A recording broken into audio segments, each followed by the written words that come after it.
इस वीडियो में वृत्त से जुड़े हर प्रकार के वो सभी प्रश्न जो परीक्षाओं में पूछे जाते हैं, खास करके कॉम्पिटिटिव एग्जाम्स में पूछे जाते हैं, उसके बारे में हम यहाँ पे एक तरह से डिस्कस करेंगे। तो आइए वीडियो स्टार्ट करते हैं। यदि वृत्त से जुड़े हर प्रकार के प्रश्नों को ठीक से समझना है तो वीडियो को लास्ट तक जरूर देखें। अब इसमें हमें पता है कि यदि कोई वृत्त हो तो वो एक चूड़ी जैसा होता है, या इसको हम कड़ा मान सकते हैं। तो वृत्त जो होता है वो पूरी तरह से गोल होता है। इस वृत्त के बीच में, ठीक बीच का जो भाग होता है उसको हम केंद्र कहते हैं, सेंटर।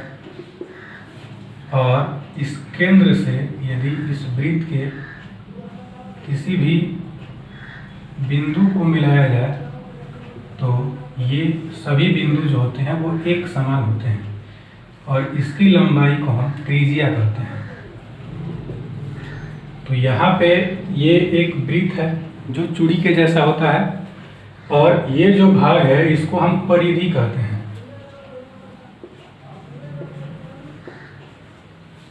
तो ये एक परिधि है। इस परिधि का, इस वृत्त का जो सबसे केंद्रीय भाग होता है, जो सबसे बीच में होता है, उसको हम वृत्त का केंद्र कहते हैं। और वृत्त के केंद्र से वृत्त के परिधि पर किसी भी बिंदु को यदि हम मिलाएं तो वृत्त के केंद्र से उसके परिधि के बीच का, कहीं पे भी किसी भी बिंदु के बीच का दूरी जो होता है केंद्र से परिधि का, वो इस वृत्त का त्रिज्या होता है। इसी तरह से केंद्र से होते हुए यदि हम वृत्त पे एक ऐसी रेखा खींचें जो वृत्त के किसी दो बिंदु को मिलाता हो, तो उस स्थिति में ये जो पूरी लंबाई होगी इसी को हम वृत्त का व्यास कहते हैं, जिसको d द्वारा सूचित किया जाता है। तो यहाँ पे त्रिज्या को r द्वारा सूचित किया जाता है और वृत्त का जो व्यास होता है इसको हम d द्वारा सूचित करते हैं। और व्यास जो होता है वो हमेशा ही त्रिज्या का 2 गुना रहता है। अब यहाँ पे इसमें वृत्त में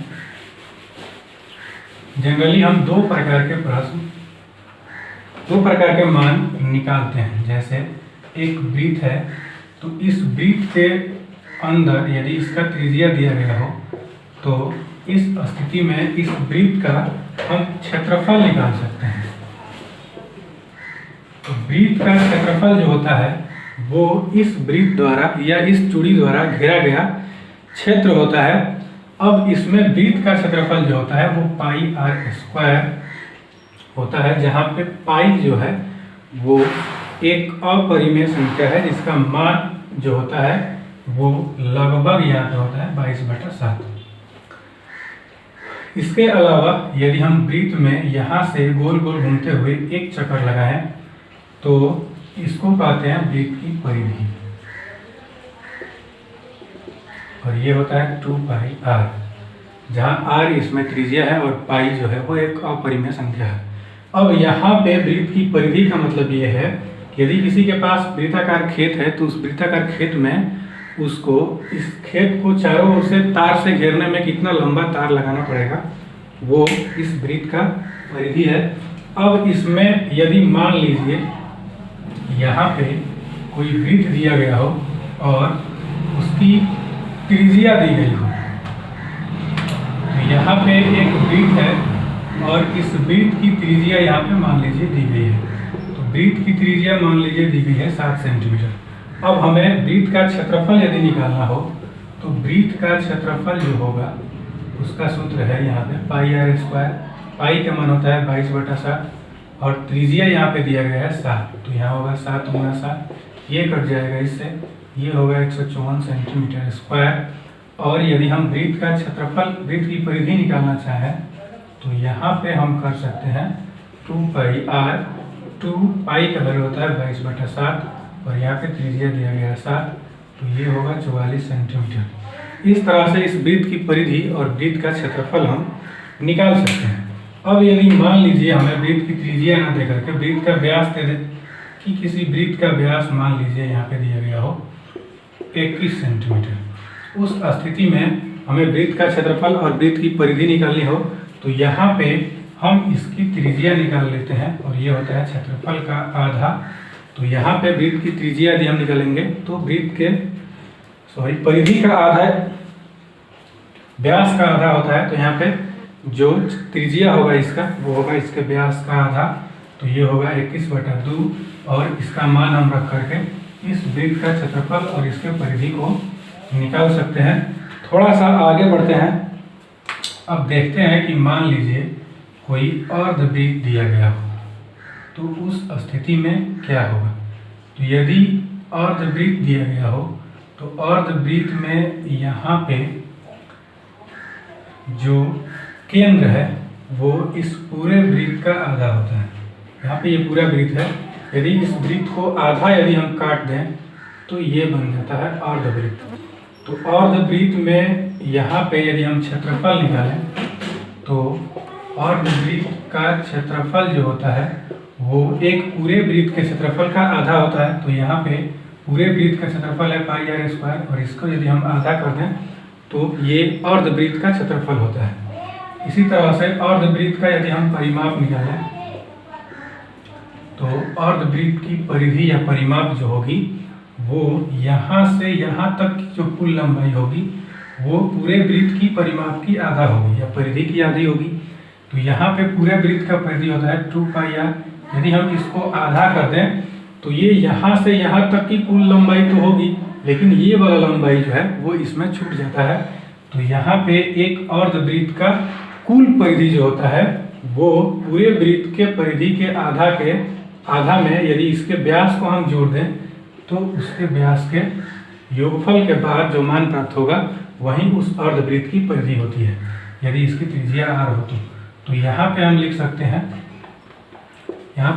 हैं ये होगा πr + 2r। तो πr + 2r जो है वो इस वृत्त की अर्धवृत्त की कुल यहाँ पे परिधि हुई।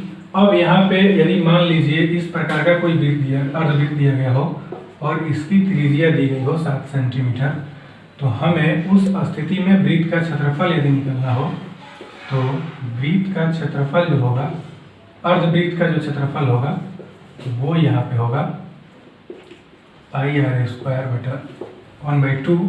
अब यहाँ पे हम क्या करेंगे कि इसके पाई का वैल्यू ले लेंगे और r का मान दिया गया है 7 × 7, तो यहाँ पे हम घटा लेंगे इसको। ये होगा 154/2, तो ये होगा 7 और ये होगा 7। तो ये आएगा अर्धवृत्त का क्षेत्रफल।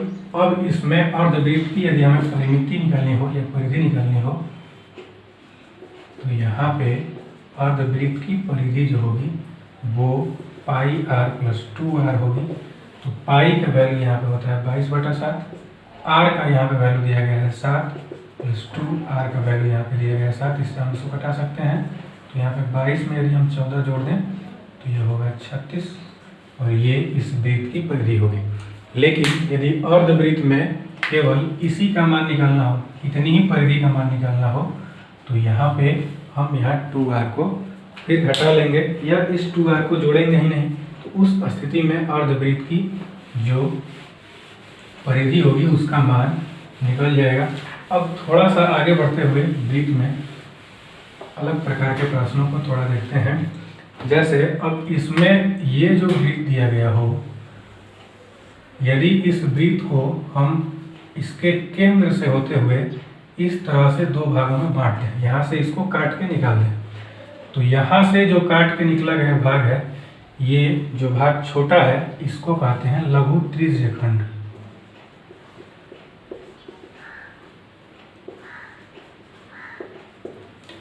और बाकी शेष जो मान है उसको कहते हैं दीर्घ त्रिज्यखंड। तो यदि इस प्रकार का कोई वृत्त दिया गया हो और इसमें इस तरह का कोई सेक्टर यहाँ पे काट के निकाल दिया गया हो, तो उस स्थिति में जो छोटा वाला भाग होगा उसको हम यहाँ पे कहेंगे लघु त्रिज्यखंड और इसके बाद वृत्त का जो शेष भाग बच जाएगा उसको हम कहेंगे लघु त्रिज्यखंड, दीर्घ त्रिज्यखंड। अब इस प्रश्न में यहाँ पे हम एक चीज नोट करते हैं कि एक जो वृत्त होता है, इस वृत्त के केंद्र पे यदि हम गोल गोल घूमें तो यहाँ पे 360 डिग्री का कोण यहाँ बनता है। उस स्थिति में हमें ये पता रहना चाहिए कि जो त्रिज्यखंड यहाँ पे काटा गया है उसका त्रिज्या कितना है और यहाँ पे ये केंद्र पे कितने डिग्री का कोण यहाँ अंतरित कर रहा है। उस स्थिति में यदि ये दोनों मान हमारे पास हों तो यहाँ पे हम लघु त्रिज्यखंड या दीर्घ त्रिज्यखंड का क्षेत्रफल यहाँ पे हम निकाल सकते हैं। जैसे अब यहाँ पे एक वृत्त दिया गया है, यदि इस वृत्त में मान लीजिए यहाँ केंद्र पे जो कोण बन रहा है वो मान लीजिए दिया गया है 30 डिग्री और यहाँ पे इसकी त्रिज्या जो है वो मान लीजिए 7 सेंटीमीटर है। तो यहाँ पे ये वाला जो पोर्शन कटा है इसको हम कहेंगे लघु त्रिज्यखंड और बाकी शेष जो पोर्शन है उसको हम कहेंगे दीर्घ त्रिज्यखंड। तो यहाँ पे यदि हमें लघु त्रिज्यखंड का क्षेत्रफल निकालना हो तो लघु त्रिज्यखंड का क्षेत्रफल निकालना हो तो त्रिज्यखंड का जो क्षेत्रफल होता है उसका फॉर्मूला होता है यहाँ पे थीटा बटा 360 डिग्री पाई आर स्क्वायर। यहाँ पे थीटा जो है वो ये दर्शाता है कि यहाँ पे कितने डिग्री का कोण अंतरित हो रहा है, मतलब 360 डिग्री में पूरे वृत्त में यहाँ त्रिज्यखंड जो है वो कितने डिग्री का कोण काट रहा है। तो यहाँ पे एक सूत्र बनता है थीटा बटा 360 डिग्री, यहाँ पे होता है पाई आर स्क्वायर। यदि इस सूत्र को यदि हम समझें कि ये सूत्र कैसे बना है तो उस स्थिति में हम इस वृत्त को यदि देखें तो ये जो पूरा वृत्त है वो इसका क्षेत्रफल आता है पाई आर स्क्वायर। यदि हम इस वृत्त को आधा काट दें तो इसका क्षेत्रफल जो होगा वो पूरे वृत्त के क्षेत्रफल का आधा हो जाता है। तो यहाँ पे इसका क्षेत्रफल जो हो गया वो हो गया 1/2 पाई आर स्क्वायर। तो यहाँ पे ये 1/2 कहाँ से आया, यदि इसका मान निकालना हो तो यहाँ पे हम जानते हैं कि एक सीधी रेखा जो होती है वो 180 डिग्री का कोण यहाँ पे बनाती है। इस स्थिति में यहाँ पे पूरा जो कोण बनता है वो बनता है 360 डिग्री। तो यहाँ पे हम नीचे लिख देंगे 360 डिग्री और ऊपर जो अर्धवृत्त द्वारा इसके ऊपर जो कोण बना है वो है 180 डिग्री। यदि हम इसको घटाएं तो ये पूरे वृत्त का आधा यहाँ पे हो जाता है।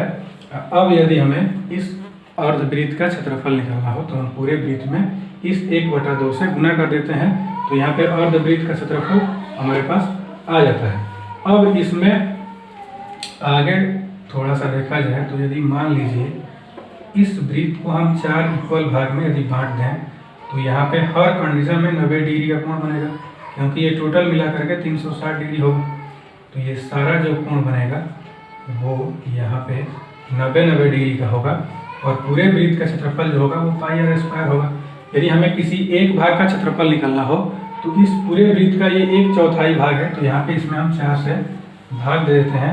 अब ये 4 कहाँ से आया तो यहाँ पे ऊपर लिखते हैं 90 डिग्री, क्योंकि यहाँ पे 90 डिग्री कोण बन रहा है। नीचे लिखते हैं 360 डिग्री और यहाँ पे इसको यदि हम कटाएंगे तो ये 4 बार में कट जाएगा तो ये होगा 1/4, मतलब ये पूरे वृत्त का 1/4 भाग हो जाता है। इसी तरह से यदि हमें त्रिज्यखंड का क्षेत्रफल निकालनी हो तो उसके द्वारा केंद्र पे जो भी कोण यहाँ पे अंतरित किया जा रहा है उस कोण को यहाँ पे ऊपर लिखना है और नीचे 360 डिग्री लिखना है। अब यहाँ पे इसका वृत्त का जो क्षेत्रफल होता है वो होता है पाई आर स्क्वायर। इसे हम गुना कर देंगे तो ये मान निकल जाएगा कि इस त्रिज्यखंड द्वारा कितना सेक्टर यहाँ पे काटा जा रहा है।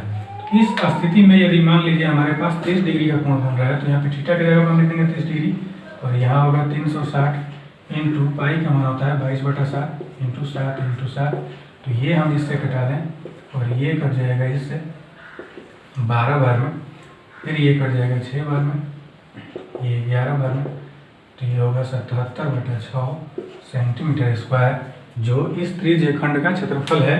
यदि इस छोटे से त्रिज्यखंड के क्षेत्रफल के अलावा यदि बड़ा वाला त्रिज्यखंड का क्षेत्रफल निकालना हो तो हम 2 तरीके से निकाल सकते हैं।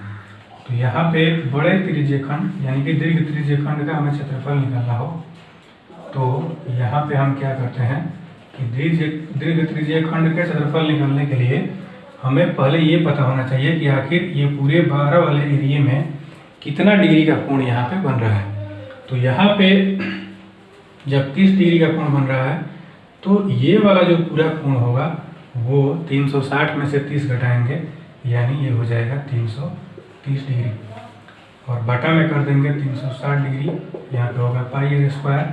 और इस सूत्र के द्वारा भी या इसमें यदि हम मान रख दें पाई का और आर का, तो इससे भी इस पूरे पोर्शन का एरिया हमारे पास आ जाएगा। नहीं तो दूसरा एक तरीका ये है कि हम पूरे वृत्त का क्षेत्रफल निकाल देंगे। इस वृत्त के क्षेत्रफल में से जो छोटे वाले त्रिज्यखंड का क्षेत्रफल हमारे पास बचा था, इसमें से यदि हम माइनस कर दें तो जो मान प्राप्त होगा वो इस बड़े वाले दीर्घ त्रिज्यखंड का क्षेत्रफल होगा, क्योंकि केवल इस पूरे वृत्त में ये वाला भाग काट के निकला गया है, बाकी सब जो मान है वो सारा दीर्घ त्रिज्यखंड है। तो बड़े मान का क्षेत्रफल निकालना हो तो पूरे वृत्त के क्षेत्रफल में से हम इस लघु मान को या लघु त्रिज्यखंड के क्षेत्रफल को यहाँ से माइनस कर देते हैं। तो इस तरह से इसका दीर्घ त्रिज्यखंड निकल जाता है। अब इसी में यदि थोड़ा आगे बढ़ा जाए वृत्त में ही, तो यहाँ पे ये जो वृत्त है, इस वृत्त के को यदि हम दूसरे तरीके से काटें, मान लीजिए कि इस वृत्त में केंद्र से ना काट करके हम कहीं से इसको काट लेते हैं। जैसे यहाँ से हमने इसको काट के निकाल दिया, तो ये वाला जो पोर्शन हमने काट के इसको निकाल दिया। अब ये वृत्त का केंद्र था, तो यहाँ पे केंद्र से हमने पोर्शन ना काट करके एक वृत्त के किसी भी भाग से सीधे हमने काट दिया। काट करके यदि हम इसको निकाल देते हैं यहाँ के इस क्षेत्र को, तो इसको कहते हैं वृत्तखंड। और ये चूंकि छोटा है तो इसको हम कहेंगे लघु वृत्तखंड। बाकी और जो शेष है यहाँ पे, इसको कहेंगे दीर्घ वृत्तखंड। तो यहाँ पे अब हम एक काम करते हैं कि अब हमें लघु वृत्तखंड का क्षेत्रफल कैसे निकालना है, इसका हमें मान यहाँ पे पहले सोचना होगा। यदि हमारे पास लघु वृत्तखंड का क्षेत्रफल हो तो उस स्थिति में हम दीर्घ वृत्तखंड का क्षेत्रफल तो खूब आसानी से निकाल सकते हैं, क्योंकि यहाँ पे वृत्त के क्षेत्रफल में से इसके लघु वृत्तखंड का क्षेत्रफल हम माइनस कर देंगे तो दीर्घ वृत्तखंड का क्षेत्रफल निकल जाएगा। लेकिन सबसे पहले ये सोचना है कि आखिर लघु वृत्तखंड का क्षेत्रफल हम कैसे निकालें। तो लघु वृत्तखंड के क्षेत्रफल को निकालने के लिए हम क्या करते हैं कि यहाँ पे जैसे ये वृत्त बन गया, तो इस वृत्त में यदि ये जो लघु वृत्तखंड है, यहाँ पे ये वाला जो है वो लघु वृत्तखंड है, इसका हमें क्षेत्रफल निकालना हो तो यहाँ पे हम क्या करते हैं कि अब इस त्रिभुज के, अब यहाँ पे जो त्रिभुज बन रहा है, इस त्रिभुज के क्षेत्रफल को हम कैसे निकालें इसके ऊपर हम विचार करते हैं। क्योंकि यहाँ से ये जो कट रहा है वो ए पी और बी, ये जो है वो एक त्रिज्यखंड है। तो यहाँ पे हम क्या करेंगे कि त्रिज्यखंड का क्षेत्रफल निकाल करके इस त्रिभुज का क्षेत्रफल यदि हम माइनस कर देंगे तो उस स्थिति में ये जो मान प्राप्त होगा वो लघु वृत्तखंड का मान होगा। लेकिन यहाँ पे मेन चीज़ ये समझना है कि आखिर हम यहाँ पे इस त्रिभुज का क्षेत्रफल कैसे निकालेंगे। तो यहाँ पे यदि कोई ऐसा त्रिभुज दिया गया हो जहाँ पे इसके केंद्र पे 90 डिग्री का कोण बन रहा हो, तो 90 डिग्री का कोण बन रहा हो तो 90 डिग्री के सामने वाला जो भुजा होता है वो यहाँ लंब होगा, इसमें से कोई एक जो भुजा होगा वो आधार होगा और कोई एक जो भुजा होगा वो लंब होगा। यहाँ पे ये कर्ण होगा। 90 डिग्री के सामने की जो भुजा होती है वो होती है कर्ण। कर्ण के अलावा जो अन्य दो भुजाएं बचती है वो हो जाती है आधार या लंब।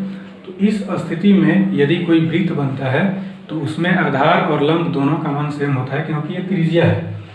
इसी तरह से यदि यहाँ पे मान लीजिए 60 डिग्री का कोण बन रहा हो तो 60 डिग्री के कोण बनने के वजह से ये भी 60 डिग्री का कोण बन जाता है। जैसे यदि कोई वृत्त है, इस वृत्त में यदि मान लीजिए यहाँ पे केंद्र के पास 60 डिग्री का कोण बन रहा हो तो ये भी 60 डिग्री का कोण बन जाता है और ये भी 60 डिग्री का कोण बन जाता है, क्योंकि यहाँ पे ये दोनों त्रिज्या होता है। अब ये दोनों त्रिज्या है तो इसके सामने वाला कोण, इसके सामने वाला कोण दोनों इक्वल होगा।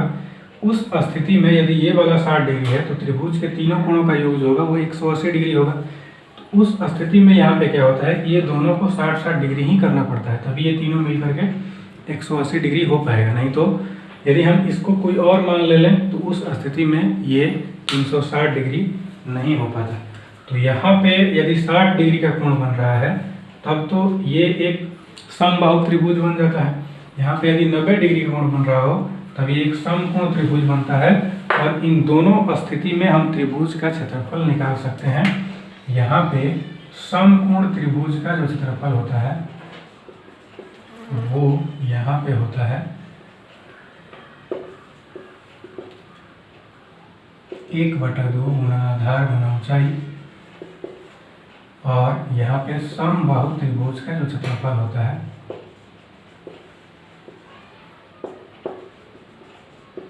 वो होता है √3/4 भुजा स्क्वायर। जो भुजा जो है उस समबाहु त्रिभुज का किसी एक भुजा है, क्योंकि समबाहु त्रिभुज में तीनों भुजा जो होते हैं वो बराबर हो जाता है।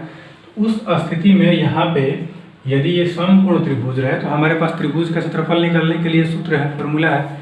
समबाहु त्रिभुज रहे तो उस स्थिति में भी यहाँ पे त्रिभुज के क्षेत्रफल निकालने के लिए यहाँ पे सूत्र है, लेकिन बाकी और स्थितियों में यहाँ पे त्रिभुज का क्षेत्रफल निकालने के लिए यहाँ फॉर्मूला नहीं है। तो यहाँ पे यदि हम 90 डिग्री का कोण बन रहा हो तो इसके वृत्तखंड का यदि हम क्षेत्रफल निकालें तो वृत्तखंड का क्षेत्रफल यदि हम निकालेंगे तो हम यहाँ क्या करते हैं कि त्रिज्य खंड का क्षेत्रफल पहले निकाल लेते हैं, और इस त्रिज्य खंड के क्षेत्रफल में से यहाँ पे हम क्या करते हैं कि त्रिभुज का क्षेत्रफल माइनस कर देते हैं, क्योंकि त्रिज्य खंड का क्षेत्रफल जो होता है वो यहाँ से लेकर के ये पूरा एरिया होता है। इसमें से यदि हम त्रिभुज का क्षेत्रफल निकाल दें तो यहाँ पे केवल लघु वृत्तखंड का क्षेत्रफल बच जाता है। अब इसमें हम क्या करते हैं कि त्रिज्य खंड का क्षेत्रफल यदि निकालना हो तो उस स्थिति में हमें पता है कि इसका फॉर्मूला होता है θ/360 डिग्री πr², और यहाँ पे यदि 90 डिग्री का कोण बन रहा हो तो इसका क्षेत्रफल होगा 1/2 गुना आधार गुना ऊंचाई। तो यहाँ पे मान लीजिए इसकी त्रिज्या जो है वो 60 सेंटीमीटर दी गई है। उस स्थिति में हमें इसके त्रिज्य खंड का वृत्तखंड का क्षेत्रफल निकालना हो तो यहाँ पे हम क्या करेंगे कि थीटा का मान जो है वो ले लेंगे 90 डिग्री, क्योंकि यहाँ 90 डिग्री कोण बन रहा है। यहाँ नीचे करेंगे 360 डिग्री, ये होगा पाई, तो पाई का वैल्यू होता है 22/7। त्रिज्या हमें पता है ये होता है 7 गुना 7 माइनस यहाँ पे होगा 1/2। आधार जो है वो इन दोनों में से कोई एक आधार है, कोई एक ऊंचाई है, तो यहाँ से ये कट जाएगा, ये 4 बार में इससे कट जाएगा, ये 2 बार में 11 बार में, होगा 77/2 माइनस यहाँ पे होगा 49/2। तो यहाँ पे ये जो मान है वो आ जाएगा, यहाँ 77 में से 49 घटाएंगे तो ये बच जाएगा 4 3 7, यहाँ पे बचेगा 2 और 9 8 17 28, 28/2। तो इसका मान आ जाएगा 14 सेंटीमीटर स्क्वायर, जो इस वृत्तखंड का क्षेत्रफल है। यदि हमें दीर्घ वृत्तखंड का क्षेत्रफल निकालना हो तो हम क्या करते हैं कि यहाँ पे इस पूरे वृत्त के क्षेत्रफल में से इसके लघु वृत्तखंड यानी कि जो छोटा वाला जो मान आया है इसके क्षेत्रफल को यदि हम घटा देंगे तो इसके अलावा बाकी और जो भी पोर्शन इसमें बच रहा है वो सारा यहाँ पे वृत्तखंड का क्षेत्रफल है। अब यहाँ पे मान लीजिए इसी तरह से यहाँ यदि कोण जो है वो 60 डिग्री का दे तो उस स्थिति में हम क्या करते हैं, तो यहाँ पे यदि कोण वृत्त के केंद्र पे यदि कोण 60 डिग्री का बन जाए तो उस स्थिति में हम क्या करेंगे कि यहाँ पे यदि 60 डिग्री का कोण बने तो यहाँ पे ये भी 60 डिग्री का कोण बनेगा और ये भी 60 डिग्री का कोण बनेगा। यदि इसका मान हमें निकालना हो तो अब इस स्थिति में हम क्या करते हैं कि यहाँ पे यदि हमें वृत्तखंड का क्षेत्रफल निकालना हो तो यहाँ पे हम क्या करते हैं कि त्रिज्य खंड का क्षेत्रफल यानी θ/360 डिग्री πr² में से यहाँ पे इस वृत्त का क्षेत्रफल त्रिभुज का क्षेत्रफल यहाँ पे हम घटा देते हैं। तो ये जो त्रिभुज है AOB इसका क्षेत्रफल हम यहाँ से घटा देंगे, तो थीटा का जो मान आएगा वो यहाँ पे आ जाएगा 60 डिग्री। मान लीजिए यहाँ पे त्रिज्या दे दिया गया है 14 सेंटीमीटर, तो उस स्थिति में हम क्या करते हैं कि थीटा का जो मान दिया गया है वो दिया गया है 60/360 इंटू पाई का मान होता है 22/7, इसकी त्रिज्या है 14 × 14 माइनस त्रिभुज का यदि हम क्षेत्रफल निकालें तो यहाँ पे ये तीनों कोण एक बराबर है। इसका मतलब ये है कि यहाँ पे जो त्रिभुज बन रहा है वो समबाहु त्रिभुज है और इसका सूत्र होता है √3/4 भुजा स्क्वायर, जो इसकी त्रिज्या है वही इसकी भुजा है, तो ये होगा 14 × 14, क्योंकि यहाँ पे ये तीनों भुजा जो है वो इक्वल हो जाता है। तीनों भुजा इक्वल होगा तभी तीनों कोण यहाँ पे इक्वल हो पाएगा, नहीं तो ये तीनों कोण जो है वो इक्वल नहीं हो पाएगा। अब यहाँ पे हम क्या करते हैं कि ये कट जाएगा 6 बार में, ये कटेगा 2 बार में, ये 3। तो यदि हम 22 में 14 से गुना करें तो ये आ जाएगा 22 चौक 88, 88 आएगा 8, 22 8 यहाँ पे होगा 20 30। तो ये हो जाएगा 308 बटा में नीचे होगा 3 माइनस, यदि हम इसको घटाएं तो ये कट जाएगा, ये इसको ऐसे ही छोड़ देते हैं। 14 14 होता है 256 बटा 4, और यहाँ से हम इसको घटा सकते थे, यहाँ 7 बार में कट जाएगा, ये कट जाएगा 2 बार में, ये 7 बार में कट जाएगा, ये होगा 49√3। तो ये जो पूरा मान है इस वृत्तखंड का क्षेत्रफल है।